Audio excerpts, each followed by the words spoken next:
Congress was sworn in today. Members in both chambers took their oaths of office, but there was some drama when it came down to the election of Speaker. Our Washington, D.C. correspondent Rachel Knapp is joining us live tonight in D.C. with how it all unfolded. Rachel, good evening. Good evening, Mike and Eva. So I was inside the chamber during those speaker elections. I could see and hear Representative Mike Kelly and Representative Glenn Thompson cast their vote for Mike Johnson of Louisiana for Speaker of the House. And as the vote was going on, you can just see kind of how frustrated some of these House Republican members were, at least when some of these House members of theirs initially kind of held out on voting for Johnson, but after a delay in some of the voting, those members did change their minds, ultimately securing that win for Johnson. Now, all House Democrats, by the way, they did vote for Hakeem Jeffries, a Democrat from New York, for Speaker, but of course those votes fell short because they did not have enough votes.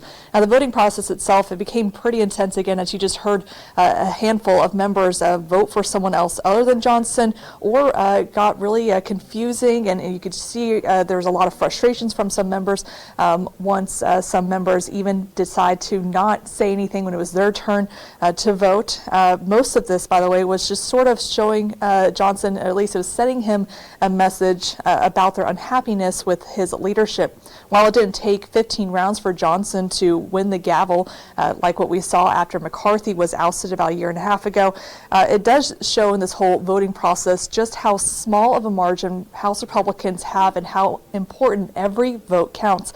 Now, I spoke with some members following the vote and asked them if they're concerned about their small margin in the chamber for future legislation. Take a listen. I'm not. I mean, I think I find that, it's the things that are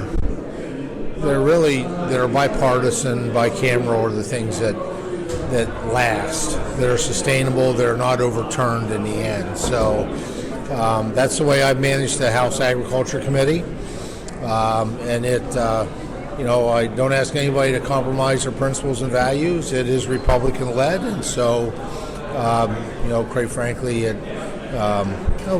think the Agriculture Committee has really demonstrated how you can really be productive for the good of the American people by working together. And while Representative Glenn Thompson says that he's, as you just heard, he's not too concerned about those numbers, it could potentially become more concerning when those big topics or big pieces of legislation that they do want to push through gets introduced to the floor, because again, they have such a small margin. Every vote counts. So if some members are even sick, that could potentially dwindle their numbers, which could give Democrats a chance to strike down that legislation or any future policy that they have in mind. Mike and Eva, back to you.